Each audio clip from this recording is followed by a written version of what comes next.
राधे राधे प्रिय दर्शकों, यह एक बूढ़ी औरत की ऐसी दर्दनाक कहानी है जो एक आँख से अंधी होती है। आखिर भगवान ने दोनों आँख दिया, लेकिन इस बूढ़ी औरत ने जवानी में अपनी आँख का क्या किया, किसको दान किया, जिसकी वजह से आज कुरूप और समाज में हंसी के पात्र बनी हुई है। तो चलिए कहानी को स्टार्ट करते हैं।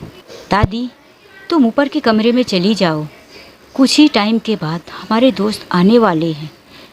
तुमको देखकर दोस्त मजाक उड़ाते हैं, कहते हैं कि तुम्हारे घर में एक बहुत ही बदसूरत औरत है। दादी प्लीज़ ऊपर के कमरे में चली जाओ। बच्चों की इस तरह से आवाज़ें सुनकर अंदर से सुलेखा चिल्लाते हुए कहती है, क्या हुआ उमंग, क्यों चिल्ला रहा है? मम्मा देखो ना, हमारे दोस्त आ रहे हैं और दादी यहीं बैठी रहती है, हमारा कितना उपहास होता है। अंदर से सुलेखा कहती है, क्यों नहीं चली जाती हो ऊपर?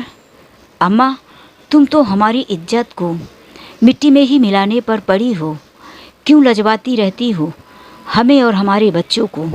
बहू और पोते की बातें सुनकर अम्मा उकड़ू सीढ़ियों में बैठकर धीरे धीरे ऊपर के कमरे में जाकर एक कोने में बैठ गई। कपिल दूसरे कमरे में बैठा हुआ अपनी पत्नी और दोनों बच्चे की बातें सुन रहा था। कपिल अपनी माँ से बेहद प्यार करता था, लेकिन यदि वह पत्नी और बच्चे के विरोध में कुछ बोलता था तो घर में महाभारत तैयार हो जाता था। कपिल एक प्रशासनिक अधिकारी था। वह अपने घर में इस तरह से शोर शराबे को बढ़ावा नहीं देना चाहता था।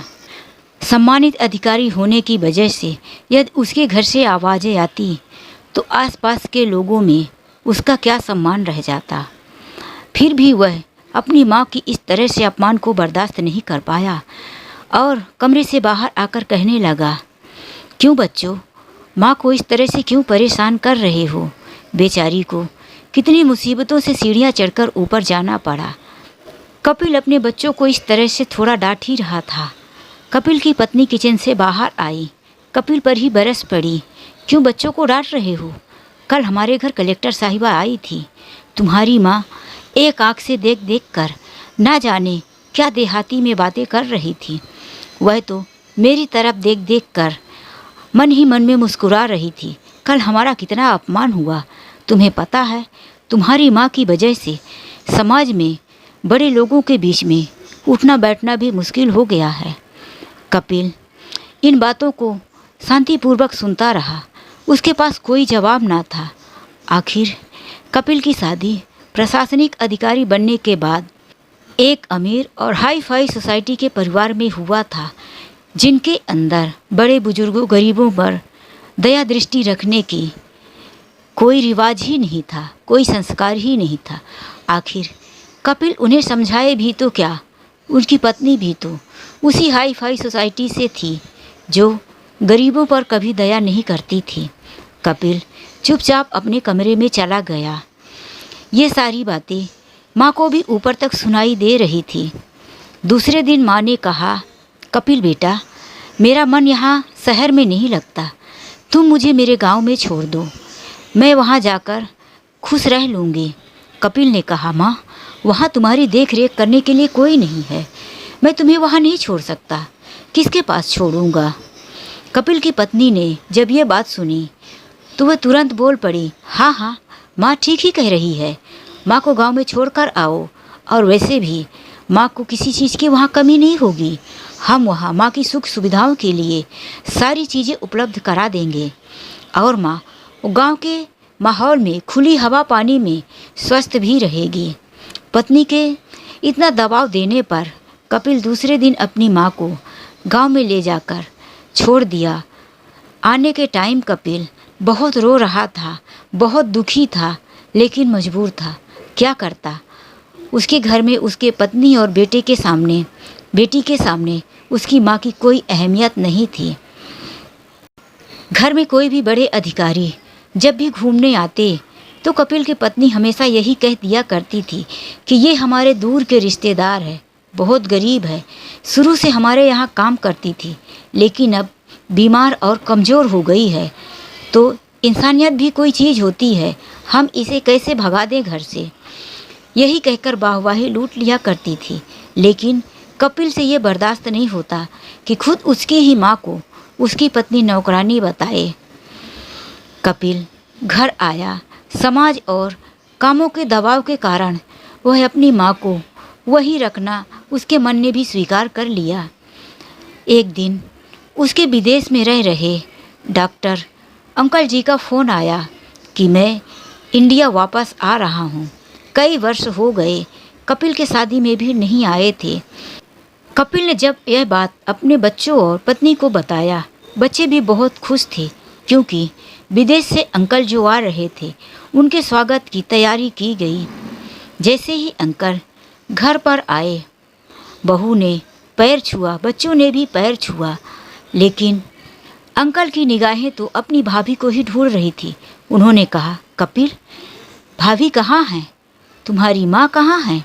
कपिल ने कहा, माँ तो गांव में है। कपिल की पत्नी आगे बढ़कर बोली, वो क्या है? अम्मा जी को यहाँ की हवा पानी सूट नहीं करती थी।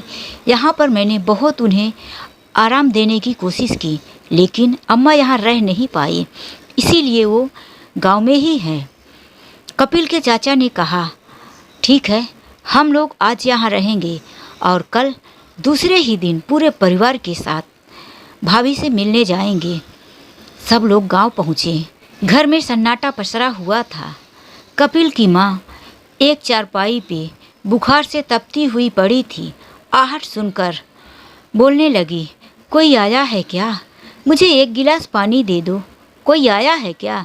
अरे सुनो तो, सुनते क्यों नहीं हो?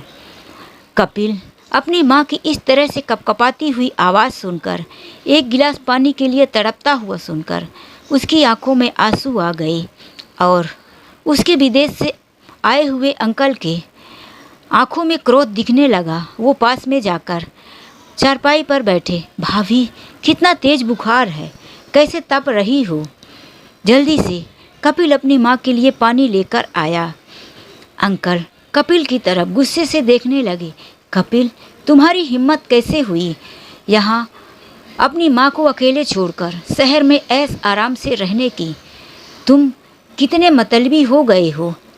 कपिल की माँ ने कहा, अरे नहीं देवर, नहीं देवर जी, आप कपिल को मत डांटिए। मैंने ही कपिल को कहा था कि मुझे मेरे गांव में छोड़ दे, मुझे शहर में रहना पसंद नहीं है। विदेश से आए हुए अंकल ने कहा, भाभी जी, आप किसी बात को छुपाने की कोशिश मत कीजिए। मुझे सब पता चल गया है कि किस तरह से आपकी बहू आपके इस शकल सूरत को देखकर लोगों के सामने शर्माती है, आपको नौकर बताती है। लेकिन कपिल, तुम ये बात मत भूलो कि तुम्हारी माँ की ये हालत के जिम्मेदार सिर्फ तुम हो। तुम जब बचपन से छत से गिर गए थे तो तुम्हारी आँख में पत्थर चला गया था, जिसकी वजह से तुम्हारी एक आँख फूट गई थी और तुम्हारे कमर की हड्डी टूट गई थी। तुम्हारी माँ ने अपनी एक आँख और बोन्स तुम्हें देकर नई जिंदगी दी है। तब से तुम्हारी माँ एक आँख से ही है और तुम्हारी माँ पूरी तरह से इसीलिए झुकी हुई रहती है। तुम्हारी माँ ने कभी सीधा होकर दुनिया नहीं देखा, वो भी तुम्हारे लिए, वरना आज तुम इस हालत में होते जिस हालत में तुम्हारी माँ है। अपने अंकल से इतना बड़ा सच जानकर कपिल के तो जैसे पैरों तले से ज़मीन ही सरक गई हो।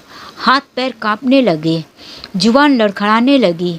दिल तो चाहता था कि दीवार में सर पटक पटक कर रोए कि मैंने ऐसे देवी जैसे माँ को इस तरह से तड़पाया, जिसने मेरे लिए अपनी सुंदरता, अपने जीवन का कोई मूल्य नहीं समझा। वह दौड़कर माँ के पैरों पर गिरा।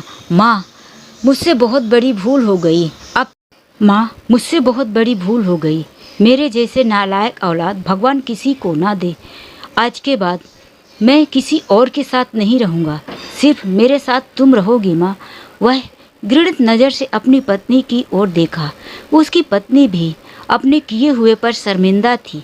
उसका दिल भी कह रहा था कि माँ के चरणों में गिरकर रो रो कर माफ़ी मांगे, लेकिन उसकी हिम्मत नहीं हो रही है।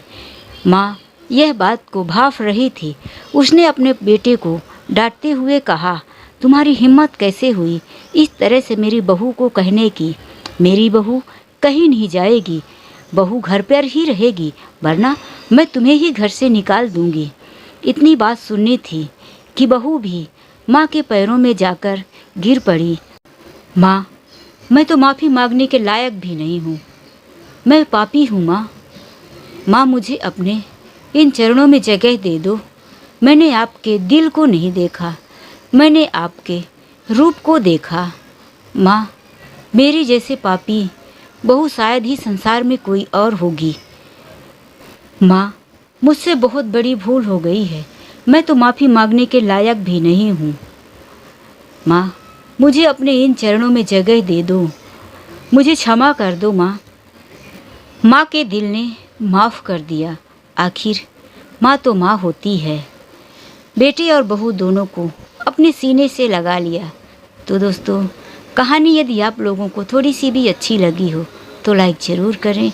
मेरे इस चैनल में यदि आप लोग नए हैं तो जाने से पहले प्लीज़ सब्सक्राइब करके जाइए। तो चलिए मिलते हैं एक ऐसी ही नई कहानी के साथ। आज के लिए बस इतना ही।